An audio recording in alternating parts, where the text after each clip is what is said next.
See, this is the problem with these things. Daddy would have gotten us Uzis. The car didn't know the difference.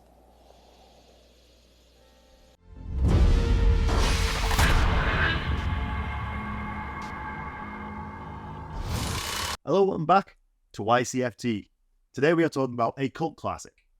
We don't really set dressing for this one No, we to give it away, but the title obviously gave it away. We are talking about 1984's Night of the Comet, directed by Tom Eberhardt. I always forget his name. He's a thumb, actually. Thom. But I always think it was Thomas. It's weird. I've never seen Tom spelled Thom. Thumb. Thom. Well, one of the lead actresses is Kelly Maroney. Yeah, we love Kelly. We recently talked about, I say recently, it was a few months ago, when we did our shopping mall video. Yeah. This film was set in the same mall. Yes. Couldn't escape that mall. She really couldn't. There was another film I think she did as well. I don't know if it was horror, but she did another film that was also set in that mall. It might have been Fast Times at Ridgemont High. Yeah, I think it was that one. So I think we went through a list and mentioned we had seen Night of the Comet. We were interested in our comment section of that video. Someone linked it to us because it's basically there's several versions of this film just up on YouTube. And basically, I was like, we need to watch it. It's fantastic. So we do listen. We watched it. For the recommendation. Yeah, thank you for the recommendation. Played my cards very early. We loved it. Yeah. And now, so we watched it again for this one. And then the film takes place on, was this 11 days before Christmas? So December 14th, which is the day we filmed this in November, but we are releasing it December 14th. It's today. December 14th. You know, what odds are we're gonna get that at the Thursday lines up? Perfect. And what's the name of the other actress? Catherine Mary Stewart. Catherine Mary Stewart. She's great. Yes. So the film is about this comet. Everyone's excited for this comet that's going to be passing Earth. When it does, everyone turns to dust. Yes, it annihilates everything. Yeah, it annihilates the human race. Apart from a couple of select people. Yeah, Sam and Reg do not get along with stepmom. Reg works at a movie theater. Yeah, and she's having a bit of a thing with one of the projectionists. So she spends the night in the projection room, which was obviously somewhat projected. Sam has an argument with her stepmom and basically slaps her. And it's really funny. Yeah, it shouldn't be funny, but her stepmom just punches her. Doris literally just decks Sam. You were born with an asshole, Doris. You don't need Chuck.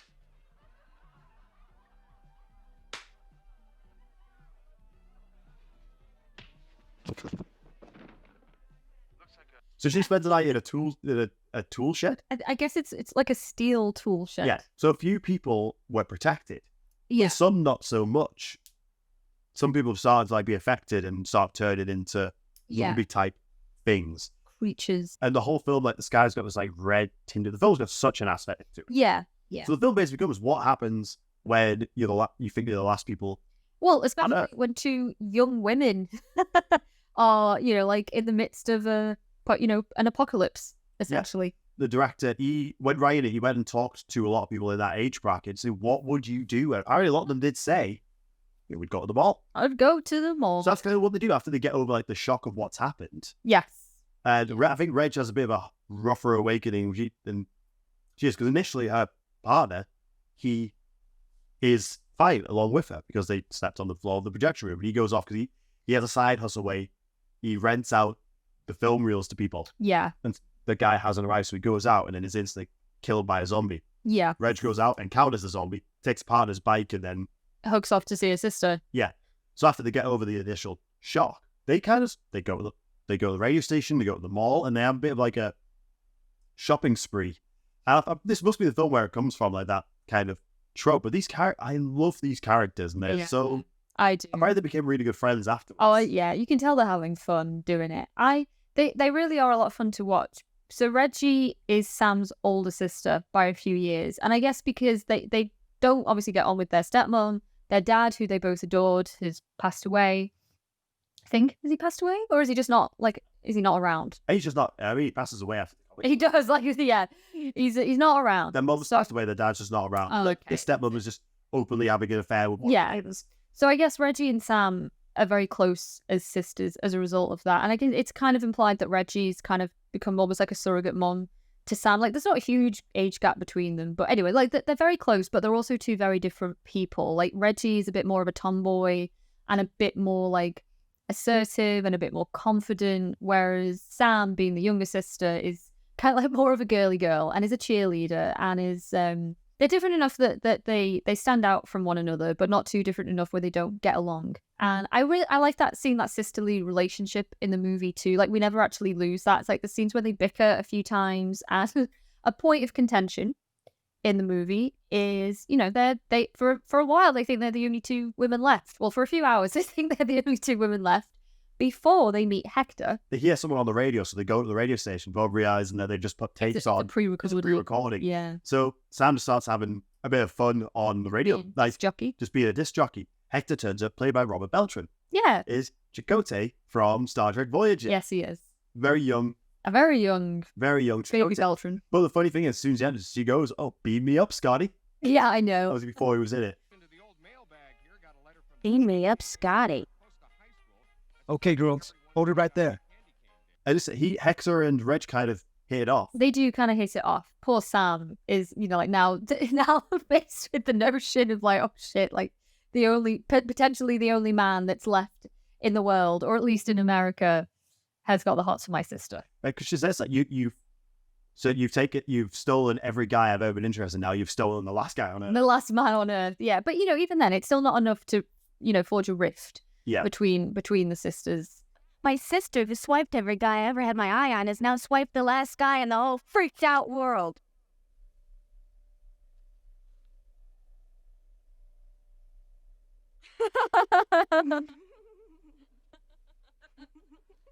And so yeah, like Hector comes on the scene, and he's I really like Robert Beltran. He's a good actor, and yeah, he goes off to try and find his mom. He wants to just confirm that his parents are no longer around. So we get a lot. He gets attacked by a zombie child. He does get attacked by a zombie child, and the only really other set of characters, like firm set of characters that we have, are the scientists.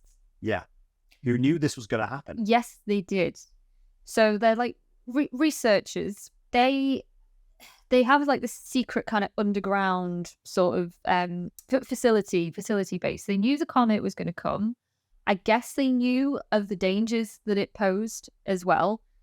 And it turns out they weren't quite clever enough to... They're a think tank. They're a think tank. Yeah.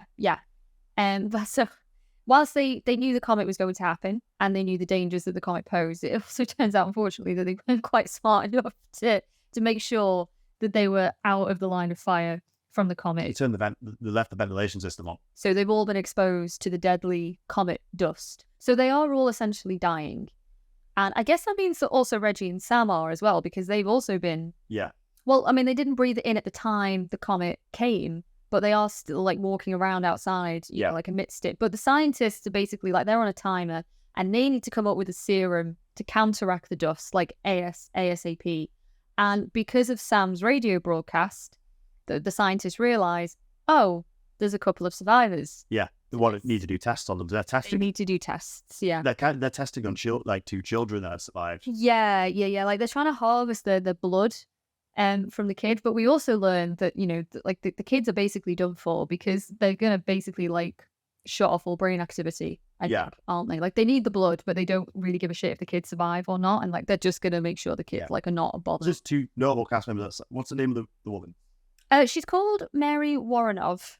She was like plays probably the most known actress at the time. I mean, she thought this film was just gonna like come and go. She never thought it would have any staying power. Robert Beltran recommended her because I think he'd worked with her in a movie prior to this, and he just thought she'd be good for the role. What's the name of the guy who was in Salem's Lot?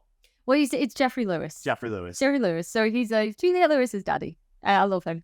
A very prolific character actor. Audrey is... So she's also been affected by the dust, but she knows that what they're doing is wrong, and she doesn't have the power to stop the scientists from, you know, carrying on doing what they're doing, and she's getting weaker and weaker as well, and she also doesn't have the power to stop, you know, the dust from doing its thing. But she is very sympathetic to the girls, and she wants to try and help protect any survivors as much as she can, and so she sets about trying to warn them. And they ultimately go and they track down the girls at the mall. And yeah, she's an interesting one. I mean, do we want to spoil what happens to her? Like, how spoilery? No, to think this is still a cult movie. I think there's a lot of people that won't have seen it yet. Anna. Okay, that's fine. That's Yeah. fine. Yeah, so he's a very interesting character. And so obviously after they've met Hector and he goes off to check on his mum, that's when they go to the mall and they play their music, trying on their outfits, but they've also armed themselves. They're smart enough to know they need to arm themselves. I love to see when they're testing out there. I think it's a Mac 10 they're using, just shooting at a car. And behind the scenes, it kept jamming, Yeah.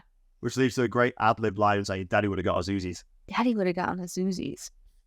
And it like goes off. It's like, And then I think Reggie says something like, I don't think the car knew the difference. Yeah. See, this is the problem with these things. Daddy would have gotten us Uzis. The car didn't know the difference. Well, basically, this was a very low budget film. Like, very, very low budget. They worked with what they could. And I think the director, Tom, he told the girls, like, we've only got a certain number of takes. Like, if something, if you get it wrong or if it jams or whatever, just go along with it. Like we'll just keep it going. And there's a lot of scenes. Obviously, this is like a post-apocalyptic movie, and we have to believe that like Hector, Reggie, and Sam, for the most part, before the scientists come on the scene, these are the only 3 people alive in the world, potentially, like at least in America. so on zombies. We have to see a lot of barren streets. We Yeah. have to see a lot A of lot of LA. like unpopulated LA, which is a very hard feat to do. Where you don't have a lot of money. Exactly. How they actually did it. A lot of scenes, because the scenes where Reg is riding the motorbike, which she did all of her own stunts apart from that because she couldn't ride a motorbike. So any of the scenes where it's like close up on her, they're on a flatbed and just driving her along the rest of the time as a stunt woman. I love the shot where it's like the barren street and they're just like on the hood of the car. Yeah. They had couple of police that were helping them, who they also give roles to later on for a nightmare sequence. Yeah. Who was literally just holding traffic at the traffic lights for a couple of minutes to get the take, move out of the way, let traffic go early in the morning. Yeah. And that's the only. It's kind of like what they did with 28 Days Later, when they tried to get London Bridge, where instead they had to start like 5 in the morning, doing the best with what. With the resources to hand. Yeah. And the movie it has such a style. Oh, it that does. I really, really like it. It spoke to a lot of women at the time, did it? Especially a lot of like young girls. Yeah. Also a lot of like these type of films that were led by, 2 young women. two young women. Yeah, exactly. And like, we said at the beginning, like the 2 sisters are different enough that I guess a lot of the appeal for audiences at the time was, girls would have been able to relate to one of them. One or the other. If Yeah. not both of them. Like, you've got the tomboy and then you've got more of like the girly girl kind of personality as well. But I genuinely love both of them, and both of them kick ass as well. Like, they are very for the lifestyle that they've had, because it's not the film doesn't hide away from the fact that like they come from money. They're Valley Girls. They're yeah, exactly. And like Sam is a cheerleader, and like she's very precious about the outfit that she's wearing and whatnot. Like it's kind of implied they've never really had to want for anything, but they're still fun. Like I root for them like all the way through, and I also really like performances as well. What was the working title for this? It was Teenage Mutant Comet Zombies. Most of you guys had finals this week? Huh, later. Their history, they're canceled. The legal drinking age is now 10, but you will need ID, let's be real. I'll be taking requests from all you teenage comet zombies. Sam says it over the radio. You Teenage Mutant Comet Zombies, or whatever it is. Like, which obviously was the work. I think Night of the Comet is a much better name. It is. So, yeah, it rolls off the tongue a little bit easier. Yeah. Plus, they get attacked in the mall by guys Oh, they who do. were like stock boys at the time. I guess they're like partially infected. They have a bit of a shootout. And it's so the song is like girls just want to have fun. And the guys have come along and they've just ruined their fun. These blue boys. Yeah, I know, these teenage boys. Just ruined their fun. It's just like that whole sequence in the mall. Like it's just great, because like how it starts is Sam is getting a little bit upset. She's thinking about life before the comet and this boy that she liked at school and a friend who was worried about telling her mum that she was going to fail an algebra exam. And like how pointless that all is now. And then Reggie's like, oh, come on, like, let's go to the mall. Like, let's just have a girly day. Like, let's just have a day as sisters. Have you got your MasterCard on you? Do you have your MasterCard on you? No. Good, because you don't need it. The stores are open! And then, cut to Cyndi Lauper just blasting girls just want to have fun. The trying style is like, well, this one or this one. Oh, well, that one's going to last. Like, that one's going to stay in style longer. Yeah, exactly. It's nice. It's fun. It's playful. And then the guys, they come and they ruin it. Yeah. And the shootout, I really like. Yeah, exactly. I mean, again, like, not to be too spoilery, but it does kind of our sort of showdown happens at the facility base. Yeah, in the desert. In the desert, and obviously Hector, he comes back into. Every time Hector comes into a new scene, he seems to dress as something different. Yeah, I know. Like, first to see him just as himself, then he's Santa, then he's a cowboy. Yeah, I know. I just like that. I do too. So yeah, I mean, obviously, we're not going to talk about the ending, but it's. What do you say? It's like there's a bit of showdown. There is, with the scientists. Who are just deteriorating and they are acting against the clock. Yes. And I just really like it. Like, the ending kind of makes me feel like, as smart as the scientists are, they essentially would have been okay if they just waited. Yeah. That's the like. I suppose we can kind of say that it's not like the ending, but like the very end. It's the next day. It starts to rain and washes the dust away. Yeah. If everyone had just kind of waited, they might have been okay. We don't know how much it would have reversed. Yeah, like a few of them. Well, that's the thing. It's like, is it irreversible? But like a few of the scientists do turn before that happens anyway. So it's like it's an interesting. Yeah. As smart as they were, they never thought, oh, this will just pass. This will just come to pass. Yeah, exactly. Yeah, it's like it's actually a very simple solution to this very dire problem that they have. A little bit of trivia for the movie. So aside from the working title, Heather Langenkamp auditioned. Langenkamp auditioned for this film for the part of Sam, and she came very, very, very close to getting it. But then Kelly Maroney just came in and like blew everyone away. Kelly, she wanted to be Reg, didn't she? They just like, no.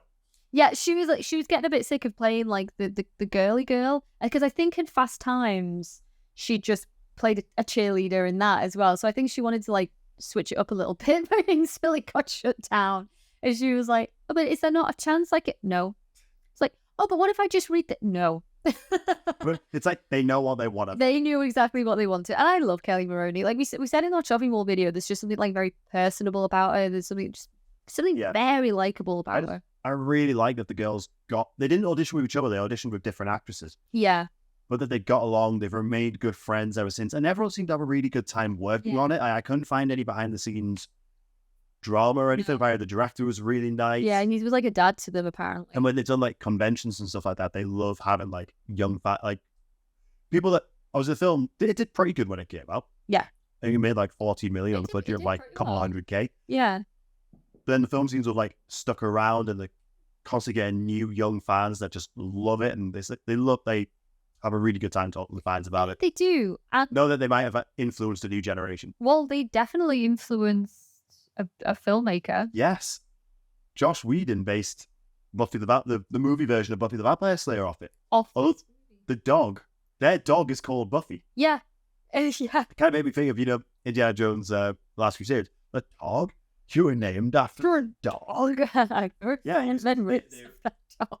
It was Kelly Maroney specifically who was the blueprint for and the first version of Buffy. I kind of see that as well, because Buffy the Vampire Slayer, she is a girly girl. Yeah, have you seen the movie? Yeah. Yeah, obviously that version of Buffy is very different to the Sarah Michelle Gellar version of Buffy. You can see the original version, like Kelly Maroney's. Oh yeah, I get it. But yeah, I mean, it stands to reason, I guess, as a sci-fi comedy horror. Of course, Joss Whedon was watching this film. Yeah, absolutely. as a young man that was, going through some stuff. Because they're both very attractive women. I'm not even going to beat around the bush there. They are both very attractive women. And they're still absolutely beautiful. We're filming this on Bonfire Night. Yeah, if you can't tell, there's a lot. It's quite dark here now as well. So, but yeah, they are gorgeous. There's not like a huge ton to explain about the plot, I guess, or anything like that. It is a very simple story, and it is a bit of 80s cheese, and it is a very 80s movie. Like everything from the hairstyles to the clothes and everything else. But like that is absolutely part of its charm. They have been working on a remake for a couple of years. I think there is a female director,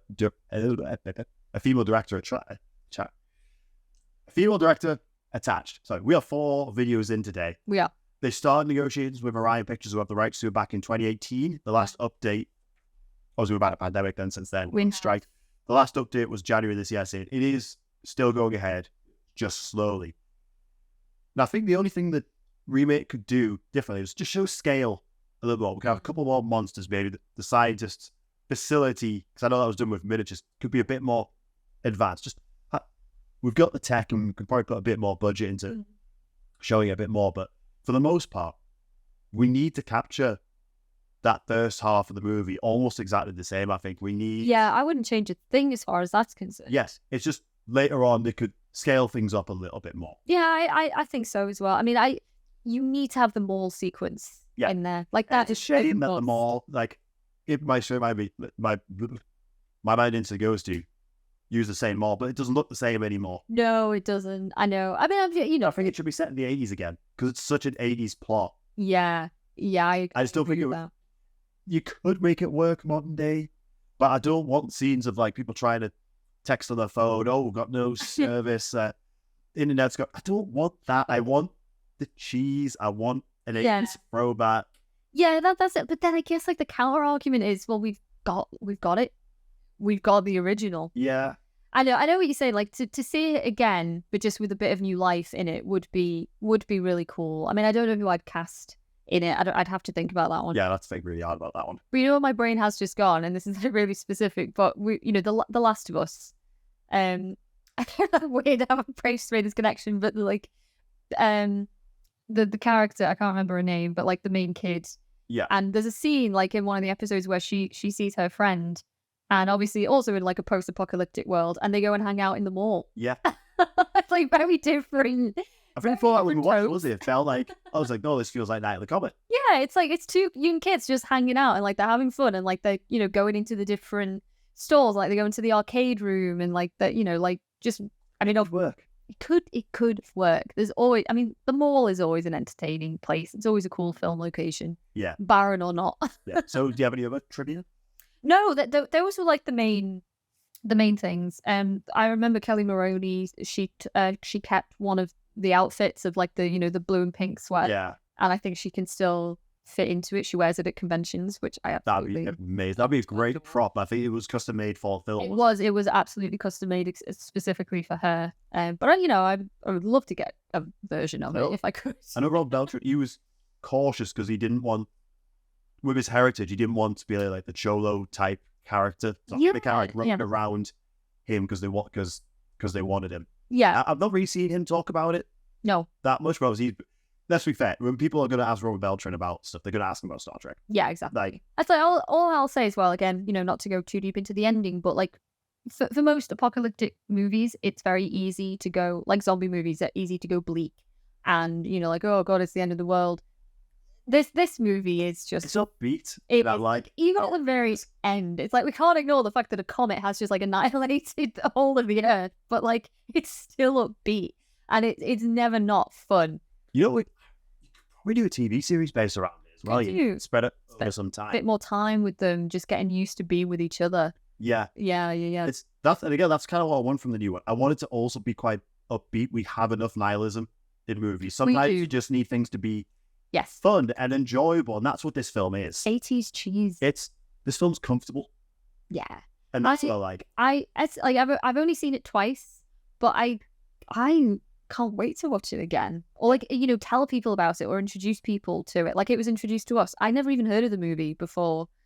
I'd heard it referenced a lot in documentaries, especially In Search of Darkness. It was referenced a couple times, and obviously Kelly Maroney's in it a lot. A friend had seen it, right? Well, a friend of ours has seen it. And when I was talking about it a few days ago, and it's awesome. It's awesome. It is. It's I was describing it to somebody else. Definitely is. Yeah, it's a fun time. So strongly recommend. Yeah. And obviously it's quite easy to get hold of. So not so easy to get hold of the Blu-ray as I found. Unfortunately not. Even though they've done like a nice like remaster. Yeah. But I'd have to import. It was going to cost me like 40-50 quid to get a hold of it. I'm like, one day, but not right now. So do you have any more to say on this one? No, I don't think so. Check it out because just watch it, guys. Just watch it and have fun with it. you can just turn your brain off and just enjoy this cheesy, well-written sci-fi horror film that kind of showed I think it should be shown as an inspiration to young filmmakers there, what you can do with good planning, limited resources. I mean, I said those LA scenes, yeah. they look incredible. And it literally is, right, we just got to get up at the crack of dawn. We'll talk to the local authorities, see if they'll help us out. But we can't afford to shut down the streets. Yeah. So it's like guerrilla filmmaking. Guerrilla filmmaking says, hey, do you guys, Mr. Policeman, what policeman do you want to put on a bunch of makeup and be in a dream sequence? Yeah. Great. And also, like the scenes where they're in the mall and it's just them, but like plus the stock boys. But it's like the classic way around that is they just shot it after working hours, so they were doing night shoots. Yeah. So they could have the entire mall to themselves, which is exactly what they did in Shopping Mall. Yeah, it's exactly what they did in Dawn of the Dead as well. Yeah. God, Kelly Maroney was There's like so it's like a whole side hustle for malls, like just just films in the evening. Totally. And also, budget for this was $700K. $700K, and it made about 14.4, I think It was. It did. Yeah. So it did pretty well. Like, Yeah, it did. consider like the scientist actress for the film would just kind of come and go. It's like it's lingered. It has some films, in spite of the plot, in spite of the cheese, they have staying power. And this one does. Yeah. How often are we going to get a chance where our release day lines up with the date the movie is set? I know. And yeah, watch out for Comets. Yep. Watch out for comets. If you find that you are the last person left on Earth, other than your We'll see sibling, you in the mall. we'll see you. We'll see you in the mall. Dancing to Cindy Dancing Lauper. to girls just want to have fun. Exactly. So, thanks a lot, guys, and we will see you next week. Bye.